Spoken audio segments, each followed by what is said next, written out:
Assalamualaikum warahmatullahi wabarakatuh. Shalom Om Swastiastu. Perkenalkan, nama saya Clara Ningrat Putri dengan stambuk A321233038. Tujuan saya membuat video ini yaitu untuk memenuhi salah satu tugas mata kuliah Sistem Peradilan, di mana saya akan membacakan hasil resume saya terhadap materi pertemuan kali ini, di mana materi tersebut membahas tentang Mahkamah Konstitusi. Nah, Mahkamah Konstitusi adalah salah satu kekuasaan kehakiman di Indonesia. Sesuai dengan Undang-Undang Dasar 1945 pada perubahan ketiga, kekuasaan kehakiman di Indonesia dilakukan oleh Mahkamah Agung dan Mahkamah Konstitusi. Mahkamah Konstitusi merupakan salah satu lembaga negara yang melakukan kekuasaan kehakiman yang merdeka untuk menyelenggarakan peradilan guna menegakkan hukum dan keadilan. Nah, ada juga kewajiban dan wewenang dalam Mahkamah Konstitusi. Nah, menurut Undang-Undang Dasar 1945, kewajiban dan wewenang Mahkamah Konstitusi yang pertama itu ada berwenang mengadili pada tingkat pertama dan terakhir yang putusannya bersifat final untuk menguji Undang-Undang Dasar. Memutus sengketa kewenangan lembaga negara yang kewenangannya diberikan oleh Undang-Undang Dasar 1945. Nah, yang kedua, wajib memberikan putusan atau pendapat Dewan Perwakilan Rakyat mengenai dugaan pelanggaran oleh Presiden atau Wakil Presiden menurut Undang-Undang Dasar 1945. Nah, yang ketiga, Ketua Mahkamah Konstitusi dipilih oleh Hakim Konstitusi untuk masa jabatan 2 tahun 6 bulan. Nah, yang keempat itu Mahkamah Konstitusi mempunyai 9 hakim konstitusi yang ditetapkan oleh Presiden.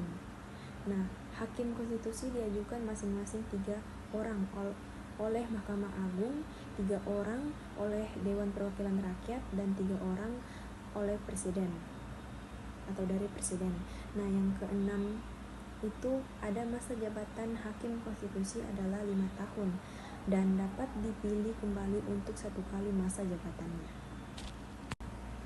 Nah, adapun wewenang Mahkamah Konstitusi, di mana Mahkamah Konstitusi berwenang mengadili pada tingkat pertama dan terakhir yang putusannya bersifat final. Nah, yang pertama itu menguji undang-undang terhadap Undang-Undang Dasar 1945. Yang kedua, memutus sengketa kewenangannya diberikan oleh Undang-Undang Dasar Negara Republik Indonesia tahun 1945. Nah, yang ketiga, memutus pengunduran partai politik dan memutus perselisihan tentang hasil pemilihan umum. Nah, materi selanjutnya yaitu peradilan agama. Nah, Peradilan Tinggi Agama merupakan sebuah lembaga peradilan di lingkungan peradilan agama yang berkedudukan di ibu kota provinsi. Sebagai pengadilan tingkat banding, Peradilan Tinggi Agama memiliki tugas dan wewenang pengadilan agama dalam tingkat banding. Pengadilan Tinggi Agama juga bertugas dan berwenang untuk mengadili di tingkat pertama dan terakhir sengketa kewenangan, mengadili antar pengadilan agama di daerah hukumnya. Nah, Pengadilan Tinggi Agama dibentuk melalui undang-undang dengan daerah hukum meliputi wilayah provinsi.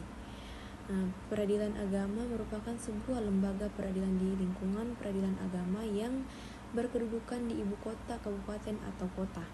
Nah, sebagai pengadilan tingkat pertama, pengadilan agama memiliki tugas dan wewenang untuk memeriksa, memutuskan, dan menyelesaikan perkara antara orang-orang beragama Islam di bidang perkawinan, warisan, wasiat, hibah, berdasarkan hukum Islam, wakaf, maupun ekonomi syariah.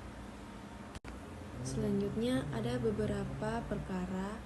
Yang pertama itu pertahanan, kepegawaian, perizinan, lingkungan hidup, tender atau pengadaan barang jasa. Berikutnya ada badan hukum atau partai politik, ada kepala desa dan perangkat desa, dan yang terakhir kepala daerah. Nah, itulah hasil resume materi yang dapat saya jelaskan. Lebih dan kurangnya saya mohon maaf bila ada salah kata. Saya tutup dengan wassalamualaikum warahmatullahi wabarakatuh.